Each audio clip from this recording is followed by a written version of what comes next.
Jean de Trick Track et Jean d'ailleurs qui tombait par hasard sur cette vidéo. Bienvenue dans ce Strip Track où nous allons parler bande dessinée avec Monsieur Christophe. Comment vas-tu Christophe? Très bien, un strip track un peu particulier. On va faire un strip track un peu particulier. Et tout en finnois. Et tout en finnois, puisque là, cette fois-ci, c'est toi qui as choisi le sujet, Moomin. Effectivement, une bande dessinée qui n'est pas que de la bande dessinée et qui est finnois. Et donc, tu vas aussi nous expliquer pourquoi ce choix. Mais déjà, on va expliquer d'où ça vient, ça. Qu'est-ce que c'est que Moomin. Qu'est-ce que c'est que les Moomins? J'ai mes petites notes à côté donc, pour structurer ma pensée, mais très rapidement, pour présenter, les Moomins, c'est une série d'histoires, on va dire tout format confondu, une série d'histoires sur une famille de petits personnages qui sont quelque chose entre un troll et un hippopotame. Ouais. Qui habitent dans une région imaginaire de la Finlande, à qui il arrive plein de petites aventures. Ça a toujours, quel que soit le support, eu un mélange entre quelque chose de très adulte et très enfantin. C'est pareil, on va y venir après, mais que ce soit dans le ton ou dans la forme, il y a toujours, soit dans ce que ça essaye de décrire, soit dans quelque chose des fois d'un petit peu glauque qui se passe dans l'univers, et en même temps c'est très poétique et très léger, ça joue vraiment sur les deux tableaux. Ça ne date pas d'hier. Ça ne date pas d'hier, ça date alors. À la base, c'est une série de romans. Alors, j'ai les 3 premiers qui sont actuellement réédités chez Le Petit Lézard. Alors, je vais mettre au milieu de la table, ça apprend à faire un petit zoom. Dans un style un petit peu différent, mais c'est la même illustratrice, mais on voit son style qui va évoluer petit à petit. C'est une création... Même au niveau des romans, au niveau du volume, ça épaissit à chaque fois. Tiens, j'ai des choses à dire. Voilà, c'est ça. Plus ça va, plus on va sur l'épaisseur. C'est donc écrit par une Finlandaise suédophone, s'il vous plaît, qui s'appelle Tove Jansson. Elle est née en 14 et décédée en 2001, cette brave dame. Je prends mes petites notes. Le premier roman date de 45 qui s'appelle La Grande Inondation, fait donc juste au sortir de la guerre, où elle disait elle-même qu'elle avait besoin de passer à des choses un peu plus naïves et innocentes. Alors malgré ça, les personnages sont naïfs et innocents, mais autour, c'est quand même toujours un peu... bon, c'est joli, mais voilà. Et si je ne me trompe pas, Tove Jansson est avant tout une peintre. Oui, elle est peintre, elle est sculptrice, elle est aussi connue. Alors, bon, voilà, c'était surtout qu'à l'époque, c'était assez nouveau. Après son premier mari, elle a vécu en concubinage avec une dame, une autre artiste. C'était pas très bien vu, mais bon, voilà. Donc, c'était pas assez dit sans être dit. Voilà. Ça, quelqu'un, qui a toujours eu un espèce de rapport très étonnant entre des choses très naïves et douces, et en même temps, c'est une personne aussi très engagée, notamment sur les droits LGBT. Alors à l'époque, années 50, 40, 60. C'était compliqué, c'était très compliqué à l'époque. C'est un autre domaine. Et donc en 45, elle sort les Moomins. D'abord donc des romans pour enfants. Dont elle fait les illustrations. Elle-même. Alors là, c'est en noir et blanc, mais bon. Enfin, tu vois les couvertures, la couverture est en couleur, c'est superbe. Elle qui les peint. Et puis quand elle commence à gribouiller, on va déjà commencer à trouver son trait à l'encre noire un petit peu. Alors c'est pas Schultz, mais il y a un peu de cette inspiration-là. C'est un peu les mêmes époques. Voilà, qu'est-ce que je voulais dire à partir de ça? Donc les romans, d'abord les romans. 45, ouais, et continue jusqu'en 65 avec le dernier qui va s'appeler Papa Moomin et la mère. Je l'ai dit un petit peu rapidement parce que les thématiques qui vont être abordées dans les romans, et voilà, on a la comète, vont aussi être reprises de manière relativement différente dans les bandes dessinées derrière. Les romans vont plus servir un petit peu à poser le thème, c'est ce qui va aussi lui permettre de commencer à se faire connaître dans le milieu de la presse et de la littérature. Et puis justement, voilà, ce qu'on voit en ce moment, c'est donc les bandes dessinées. Qui datent des années 50, je crois. Voilà, la bande dessinée va démarrer en 54 officiellement dans le journal The Evening News. C'est une commande anglaise, si je me trompe pas. C'est une commande anglaise de reprendre donc les histoires qu'elle fait dans les Moomins et de les adapter, alors là, pour un public justement plus adulte. Donc, on va perdre un peu du côté sombre de l'univers qu'il peut y avoir dans les romans. Par exemple, des personnages comme le Groak, me semble-t-il, ne réapparaissent pas dans la bande dessinée. Le Groak qui est une femme fantôme dont on ne sait pas grand-chose, qui est plus ou moins une représentation de la dépression. Tu vois, il y a des trucs comme ça. Il y a des trucs comme ça dans l'histoire à côté de personnages très naïfs et très joyeux. Bref. Ça va plus, par contre, avoir un ton adulte, entre guillemets, dans des thématiques abordées. Ou également dans l'écriture des personnages. Les personnages des Moomins sont plutôt bons, plutôt gentils et doux, mais en même temps, c'est des personnages qui ont énormément de vices. Ils sont tous très égoïstes. Il y en a certains qui ont, qui ont un rapport à l'argent, ils ont très envie de devenir riches ou très envie d'être connus pour leurs écrits sans forcément avoir à écrire. Ça, c'est plus le papa Moomin.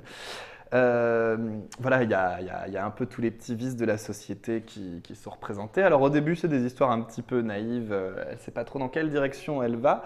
Et très vite, elle va se faire aider par son frère Lars Janssen, qui lui va plus structurer les récits et vraiment donner corps aux mini-récits. Parce qu'effectivement, c'est édité sous forme de strip. Voilà, édité sous forme de strip. Alors, c'était édité dans le journal de façon hebdomadaire, je crois, par séquence de 10 strips. Mais par contre, les 10 strips ne font pas automatiquement. D'ailleurs, ça fait 2 pages et demie. C'est pas une histoire complète. L'histoire, finalement, c'est pas des. Même si c'est sous la forme de strip, en fait, le strip ne suffit pas lui-même. C'est sous forme de strip, mais il faut grosso modo une 4-5 pages, donc une trentaine de strips pour avoir une histoire complète. Et qui se découle en elle-même. Tiens, là par exemple, tu vois, dans celui que je suis en train de feuilleter, c'est les Moomins sur la Côte d'Azur. Ça, c'est pas forcément un thème qui plaît aux enfants, voilà. Ça va critiquer un petit peu toute la société de la richesse, des nouveaux riches post-guerre, des parvenus, etc. Tout ça. Voilà. Des artistes qui font pas grand-chose, mais qui disent que c'est de l'art. Enfin voilà, bon, ça critique un petit peu tout. Ça parle des sectes aussi. Ça parle des sectes. Ça parle des sectes, ça parle des sports d'hiver, ça parle et ça mélange toujours un côté critique et un côté un petit peu absurde aussi des personnages. Par exemple, quand on parle des sports d'hiver, les Moomins ne connaissent pas l'hiver parce que l'hiver, ils doivent hiberner. Et donc, pendant un hiver, ils n'arrivent pas à hiberner, ils se réveillent et puis donc ils vont sortir, puis découvrir ce qui se passe, puis avec leur regard un petit peu neuf sur la chose, voilà, ils critiquent facilement. Les filles tombent amoureuses du géo du coin, donc forcément, les garçons sont jaloux. Enfin voilà, c'est très enfantin dans le rapport des personnages entre eux, même les adultes entre eux. Et en même temps, ça finit toujours bien, hein, malgré tout. Les personnages finissent toujours par se rabibocher, même s'ils sont jaloux, même s'ils ont des émotions très primaires, en fait. Sachant que ça a été fait, donc là, on a l'ensemble, il y a 4. Là, oui, on a l'intégrale. L'intégrale se fait en 4 tomes. Donc la série, elle dure quoi? Elle dure 20 ans, c'est ça? Alors, la bande dessinée démarre en 54 et finit en 75. Les dernières histoires qui sont là sont même pratiquement plus faites que par Lars, donc le frère de Tove. Tove va progressivement arrêter d'éditer les Moomins à partir des années 60-65 avec le dernier roman. On va un petit peu le faire lâcher prise et c'est son frère qui va terminer avec la bande dessinée. Malgré tout, elle va continuer d'avoir un peu un regard dessus et puis de développer ça sur d'autres choses, sur de la peinture, sur de la sculpture. Ça va devenir mineur dans la totalité de ce qu'elle produit artistiquement, mais bon, elle a toujours ce petit côté de temps en temps à reprendre quelque chose. Et puis, via le succès, elle va aussi être amenée à regarder ce qui va se faire en tant que dessin animé. Donc il y a un animé qui existe. Voilà, il y a plusieurs dessins animés. Alors j'ai quelques images. Voilà, ça c'est le dessin animé finlandais où c'est en stop motion avec des personnages. C'est un mélange de couches d'aplats de tissu et de personnages un petit peu en épaisseur. Il y a eu des dessins animés et aussi des films, et encore récemment, parce que celui-là doit dater de début 2000. Alors on y reviendra aussi un petit peu après, mais ça c'est un dessin animé français, parce que les Moomins ont un certain impact en France. Qui manifestement respecte l'aspect graphique alors plus la bande dessinée, ça c'est l'animé japonais qui a fait... ça c'est le parc d'attractions avec entre autres la tour reconstituée, et il y a des personnages qui se promènent. Donc il y a un dessin animé japonais qui existe, une série. Alors, c'est une série que c'était fait pour la télé, ça. C'est une série japonaise de 99 épisodes, fait pour la télé, qui date des années 90. C'est ce qui a le plus contribué au boom des Moomins en France. Les Moomins, c'est très connu en Finlande. d'où en plus le parc d'attractions. Enfin, c'est un événement là-bas. C'est une œuvre locale, quoi. Ah oui, Enfin, c'est le... Dans les œuvres pour enfants, je ne saurais pas dire, en France, on a beaucoup de choses. Tu vois, on peut citer le Petit Nicolas, on pourrait citer des bandes dessinées. Les Moumines en Finlande, c'est les Moumines, et puis éventuellement, il y a d'autres choses en dessous. C'est vraiment quelque chose de très phare là-bas. Ça a beaucoup d'impact au Japon parce que ces espèces de personnages, et ça se voit avec l'animé, c'est un côté un peu miyazakien et ça plaît énormément aux Japonais. Oui, c'est vrai que du coup, graphiquement, ils n'ont pas du tout gardé l'aspect visuel, par la forme des personnages, mais on est effectivement plutôt sur du Miyazaki. Mais oui. Par contre, c'est beaucoup plus enfantin, j'ai l'impression. C'est beaucoup plus enfantin dans l'animé, dans les récits. Par contre, c'est beaucoup plus proche dans la forme de ce que pouvait être le roman. Alors pas forcément en termes de traits, hein, parce que, par exemple on voit, rien que là, hein, tu as la différence entre les traits un peu plus, je ne saurais pas comment dire, plus enlevés, ou de Tové, et là ce trait qui est un petit peu plus rond quand même, un peu plus cadré. Donc oui, qu'est-ce que j'étais en train de dire? On parlait des animés sur les thèmes. Donc oui, c'était vraiment. Mais par contre, il y a beaucoup plus. On retrouve l'ambiance un peu glauque des romans. Il y a des romans. Il y a quelque chose presque qui fait. Il y a des épisodes qui font presque peur. Enfin, moi, je me rappelle les avoir vus petits. L'épisode où on découvre le Grok, qui est donc une créature dont on ne sait pas trop quand elle approche, l'hiver se fait, tout devient froid, tout le monde a peur, tout le monde se sent triste. Tout le monde se sent esselé et qui est un personnage qui est cette espèce de symbole de la solitude et de ce qu'elle peut amener. Ça, tu le retrouves dans l'animé, et dans l'animé, il le joue presque sur quelque chose, enfin entre guillemets, ça reste pour enfants, mais du film d'horreur. Enfin, là, ça devient très noir, on voit très peu les personnages. Enfin, tu vois, on est dans cette chose vraiment obscure. Par contre, l'animé va lui, c'est donc cet animé japonais qui a fait vraiment le succès, et surtout en France, des Moumines, va lui plus s'inspirer des récits tels qu'ils sont dans la bande dessinée. C'est-à-dire que la bande dessinée déjà s'inspire des récits des romans, hein. On retrouve là par exemple la comète, on la retrouve aussi dans là on l'a en roman et en bande dessinée, mais l'histoire n'est pas du tout la même. Il y a toujours cette idée de la comète, il y a des événements majeurs qui reviennent, comme il y a la montée des eaux, etc. Les personnages qui deviennent un peu fous, la peur de la fin du monde, les prédicateurs et compagnie. Mais l'histoire va être développée différemment, les rapports des personnages entre eux vont être différents aussi. Par exemple, dans les romans, le personnage principal de Moumine tombe amoureux de Mademoiselle Snork, qui est sa fiancée. Sa fiancée. Dans le roman, c'est vraiment le cas. Puis ils jouent toujours plus ou moins à se courir l'un après l'autre parce que elle est facilement jalouse, lui il est facilement aventurier, donc ils se disputent facilement. Elle fait très petite fille et lui très petit garçon dans les clichés. Et c'est volontaire, c'est pour les critiquer tous ces petits clichés-là.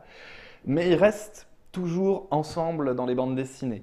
Là où dans les romans, il s'intéresse à elle au début et puis petit à petit, elle veut rester dans le côté très les tralala, les bijoux, le paraître. C'est très important pour elle, le paraître. Là où Moumine, lui, va plus chercher à partir à l'aventure, à l'indépendance. Il va petit à petit de plus en plus ressembler à son auteur, en fait, à Tové, qui était une personne très, très libre. Et donc, il va commencer à s'éloigner d'elle et à plus se rapprocher de personnages comme... alors, en fonction des versions, Joli Mi ou Joli Moi, qui est Little Mai, qui est une espèce de petite peste et qui fait tout ce qui lui passe par la tête, un peu anarchique. J'ai envie de faire ça, je le fais. Et donc, aux grandes dames de tous les personnages. Il va plus se rapprocher de cet esprit-là un petit peu libertaire, un peu anarchique, et s'éloigner du personnage. Donc, les rapports changent et ne sont pas les mêmes. Les thématiques reviennent aussi ou pas, et sont adaptés différemment parce que le public est différent entre les enfants et les adultes aussi. Mais la bande dessinée est faite pour les adultes. La bande dessinée est faite, oui, beaucoup plus pour les adultes. C'était l'envie même d'Evening News. Oui, c'est ça. La commande du journal anglais était de faire une bande dessinée de strip pour adultes. Et c'est là où l'animé, je trouve, une bonne conclusion. Ça mêle un petit peu les deux univers et c'est plutôt bien pour ça. Ça a contribué à faire connaître les Moumines en France. Les Moumines, donc, comme tu disais, c'est méconnu en France. C'est à la fois très connu et pas connu du tout. C'est-à-dire que quand tu rencontres quelqu'un qui connaît les Moumines, il y a ce truc de on sait ce que c'est, de quoi ça parle, et on en trouve quand même des gens qui connaissent. Et malgré tout, c'est pas suffisamment connu par le grand public. D'où cette réédition en cours par cette maison d'édition que je ne connaissais pas plus que ça, qui est le Petit Lézard, voilà, pour faire connaître les romans, faire connaître l'univers. Donc les romans ne sont pas tous encore réédités. Les bandes dessinées, elles le sont toutes. Elles D'ailleurs, sont toutes, voilà. pour info, il y a eu la reprise en bande dessinée par le Petit Lézard a reçu l'Alphard, le prix, en tout cas le prix du patrimoine, voilà. Pour l'ensemble, enfin grosso c'est pour l'ensemble de l'œuvre, hein, oui, pour l'ensemble de la réédition, voilà. En 2008. Voilà.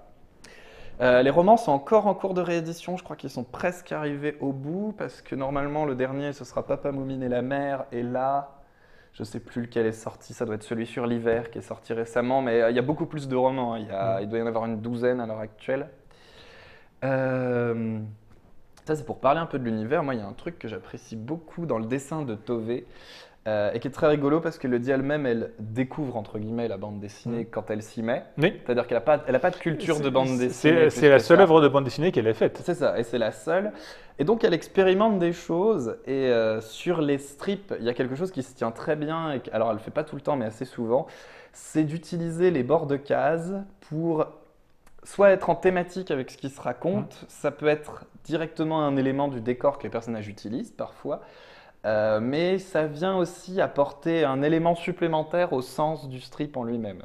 Enfin, des fois, tu vois, c'est un petit rajout, c'est un détail, c'est un bord cadre. Et il y a plein de petites idées qu'elle développe au fur et à mesure. Tiens, là, j'aime bien les personnages qui portent des bagages.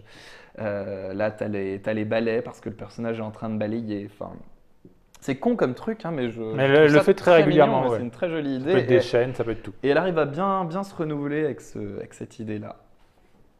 Tiens, oui, là, t'as les. D'ailleurs, après, ça a été continué par son frère, cette technique-là. Ça a été continué par son frère. Enfin, ça, elle était tout à fait libre dessus, c'est juste son frère tout seul. Alors, hop, je prends l'album du frère. Enfin, qui lui le fait pas tant que ça, hein. Il va être quand même un peu plus droit, mais lui, il garde l'esprit. Tiens, si là, hop, voilà. On a des.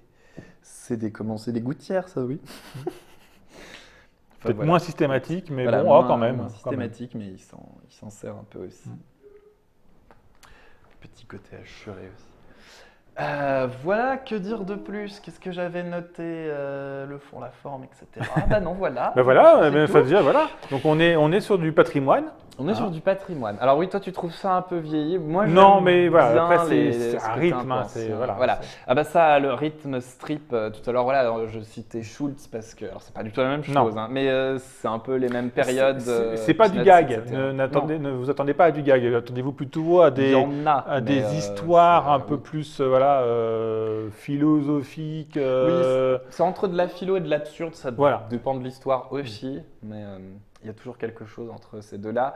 Il y a un vrai univers aussi qui est développé avec plein de petits personnages qui ont tous leurs petites particularités. Par exemple, tiens, celui qu'on voit là, alors comment elle s'appelle? Parce que c'est pareil, j'ai pas les mêmes noms entre les romans. Entre les romans et c'est pas toujours traduit de la même façon. Ce personnage féminin-là qui n'apparaît que l'hiver, on ne sait pas d'où il vient, on ne sait pas où il repart, mais il n'apparaît que l'hiver, c'est un hommage à la compagne de Tove Jansson, et c'était sa représentation dedans pour avoir. Et c'est un personnage pareil féminin, mais très, très sûr de lui, très libéré. D'ailleurs, c'est l'un des rares personnages 100% positifs de la série, avec Maman Moumine qui est un peu le. Oui, qui est le personnage rassembleur et qui n'aime pas qu'il parte à droite. Qui sauve tout le monde, et voilà. Et l'histoire où elle décide de tout plaquer, ils sont tous paniqués. Voilà. Oui, voilà. Qui est peut-être le seul personnage. Alors, elle a des vices aussi, mais c'est celle qui le plus facilement va se remettre en question aussi par rapport à ce qu'elle est partie faire. Ben voilà, je crois qu'on a fait le tour. Donc ouais, du patrimoine, ça se trouve pas si facilement. Souvent, il faut le commander à votre libraire parce que c'est un tout petit éditeur. Je ne sais pas comment il est distribué, mais ça se trouve quand même. Oui. Et ça se trouve moyennement facilement, mais ça se trouve et ça vaut vraiment le coup de découvrir. L'univers est très très particulier. Voilà. Je ne sais pas si j'en ai bien parlé, mais j'espère. Monsieur Fall dit que l'animé est absolument génial. Voilà.